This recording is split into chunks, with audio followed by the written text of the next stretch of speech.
Hello students in this lecture we are going to discuss about the Pitt's India act of 1784 कि ये जो Pitt's India act है 1784 का ये किस तरीके से एग्जिस्टेंस के अंदर आया और इसके क्या इंपॉर्टेंट प्रोविज़न है हमारे इंडिया के अंदर जो पॉलिटिकल डेवलपमेंट है उसके पर्सपेक्टिव से हम इसको डिस्कस करेंगे।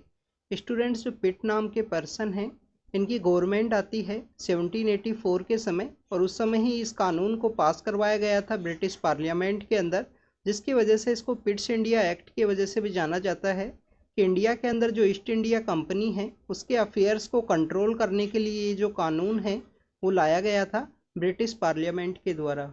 अब यहाँ पे इंडिया के अंदर जो ईस्ट इंडिया कंपनी के अफेयर्स हैं जिनको फर्स्ट टाइम में 1773 का जो रेगुलेटिंग एक्ट है उसके थ्रू कंट्रोल किया गया। 1773 का जो रेगुलेटिंग एक्ट है जिसके थ्रू इसको कंट्रोल किया गया। अब यहाँ पे फिर से क्यों कंट्रोल किया गया, अगर हम उसके बिहाइंड के जो डेवलपमेंट है उसके बारे में बात करें तो स्टूडेंट जो 1781 है उस समय में कुछ कमेटीज़ हैं वो कॉन्स्टिट्यूट की गई थी ब्रिटिश पार्लियामेंट के द्वारा। कुछ कमेटी हैं सेलेक्ट कमेटी हैं वो कॉन्स्टिट्यूट की गई और सीक्रेट कमेटी है वो वहाँ पे कॉन्स्टिट्यूट की गई कि जिससे इंडिया के अंदर जो ईस्ट इंडिया कंपनी है उसके अफेयर्स को यहाँ पे स्टडी किया जा सके कि क्यों बार बार कंपनी के द्वारा लोन के लिए अप्लाई किया जाता है, क्यों बार बार कंपनी के द्वारा कि हमको जो लोन है वो ग्रांट कीजिए बैंक ऑफ इंग्लैंड के थ्रू, क्यों बार बार लोन के लिए कंपनी के द्वारा अप्लाई किया जाता है।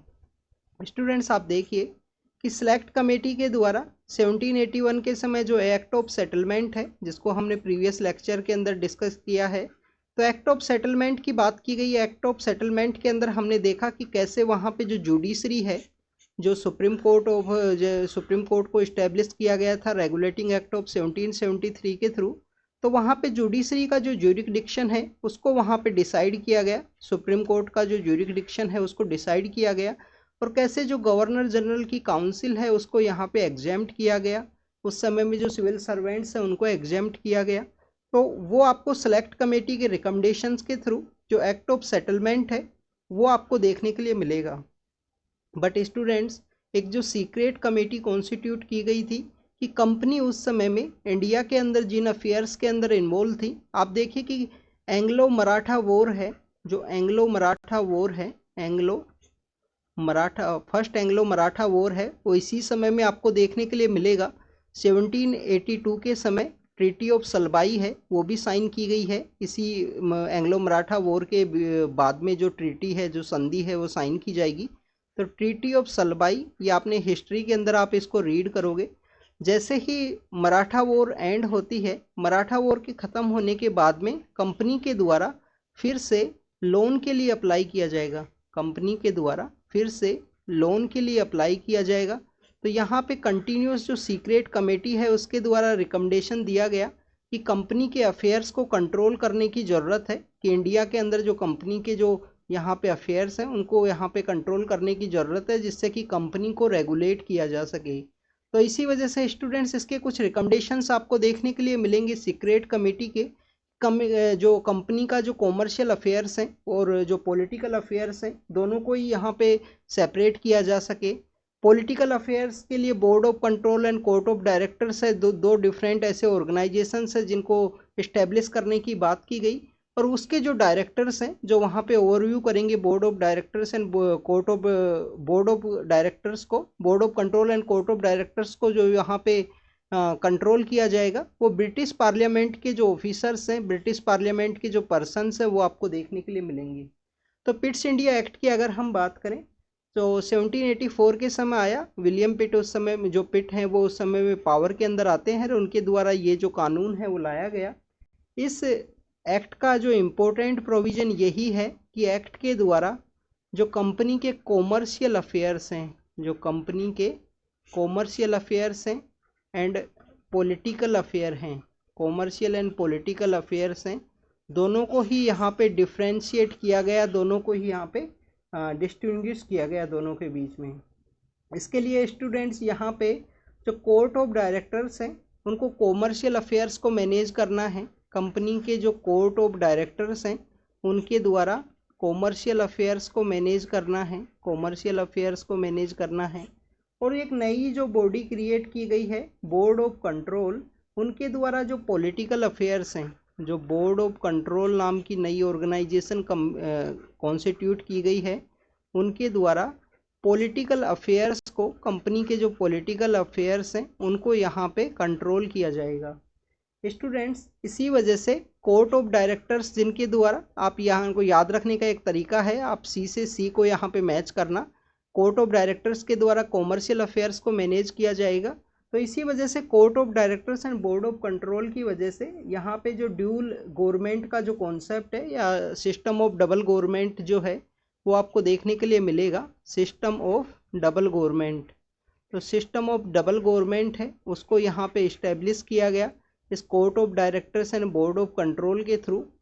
इसके अलावा स्टूडेंट्स, अगर हम बात करें इसी एक्ट के थ्रू, यहाँ पे जो बोर्ड ऑफ कंट्रोल है उनको सुपरवाइज करने की जो पावर है वो दे दी गई कि जो revenue, civil and military affairs के जो ब्रिटिश पोजीशन ऑफ इंडिया है, कि जो ब्रिटेन के द्वारा जितना भी भारत को यहाँ पे आधिपत्य किया गया है या कंट्रोल किया गया है, उस एरिया के अंदर जो रेवेन्यू है, सिविल है एंड मिलिट्री अफेयर्स के लिए बोर्ड ऑफ कंट्रोल को जो पावर है revenue, civil and military affairs के लिए ब्रिटिश पोजीशन ऑफ इंडिया का जो ब्रिटिश पोजीशन ऑफ इंडिया है उसके अंदर रेवेन्यू, सिविल एंड मिलिट्री को कंट्रोल करने के लिए बोर्ड ऑफ कंट्रोल को जो पावर है वो दे दी गई है।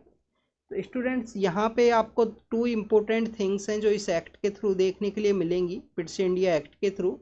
वो 2 इम्पोर्टेंट चीज़ हैं कि आपको यहाँ पे फर्स्ट टाइम में जो ब्रिटिश पोजीशन ऑफ इंडिया है, कि जितना भी ईस्ट इंडिया कंपनी के द्वारा इंडिया के अंदर जिस एरिया को कंट्रोल किया गया है, तो उसको first time British position of India का नाम दिया गया, कि भारत के अंदर जो आधिपत्य का जो क्षेत्र है उसको यहाँ पे पहली बार बताया गया। आप देखिए कि यहाँ पे 1757 के समय जो प्लासी है उसको कंट्रोल किया गया।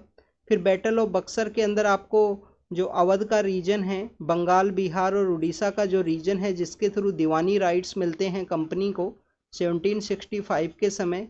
मैसूर इस समय डिफीट के अंदर होंगी, कंपनी के द्वारा दो लड़ाइयाँ हैं, 2 वॉर हैं मैसूर के अंदर लड़ी जा चुकी थी, बट कंपनी कम्प्लीटली जो पावर है उसके अंदर नहीं आती है, मैसूर के अंदर अभी पावर के अंदर नहीं है कंपनी। मराठा वॉर के समय, फर्स्ट जो मराठा वॉर है उसके अंदर आपको देखने के लिए मिलेगा, जिसके 1782 के अंदर जो ट्रीटी ऑफ सलबाई है वो साइन की गई। तो यहाँ पे इतना जो कुछ एरिया है वो कंपनी के द्वारा कंट्रोल किया गया, और इस एरिया को कंट्रोल करने की वजह से फर्स्ट टाइम इस एरिया को ब्रिटिश पोजीशन ऑफ इंडिया की जो ब्रिटेन का आधिपत्य का जो क्षेत्र है वो बताया गया कि यहाँ पे क्राउन के द्वारा कंट्रोल है, यहाँ पे जो कंपनी है वो क्राउन के अंडर है, उसको इस तरीके से डिफाइन किया गया। सेकंड, यहाँ पे जो ब्रिटिश गवर्नमेंट है उसको सुप्रीम कंट्रोल दिया गया, कंपनी के जो अफेयर्स हैं उनको मैनेज करने के रिगार्डिंग में, जो कंपनी के जितने भी अफेयर्स हैं उनको मैनेज करने के लिए जो सुप्रीम कंट्रोल है रिगार्डिंग द कंपनी, जो सुप्रीम कंट्रोल है वो ब्रिटिश गवर्नमेंट को है कि कंपनी के जो अफेयर्स है उसको कंट्रोल करेगा सुप्रीम ब्रिटिश पार्लियामेंट के द्वारा। स्टूडेंट्स, यहाँ पे अगर हम बात करें इसी एक्ट का अमेंडमेंट के रूप में 1786 के समय जब नए यहाँ पे गवर्नर जनरल इंडिया के अंदर आते हैं, उनका नाम है कॉर्नवालिस।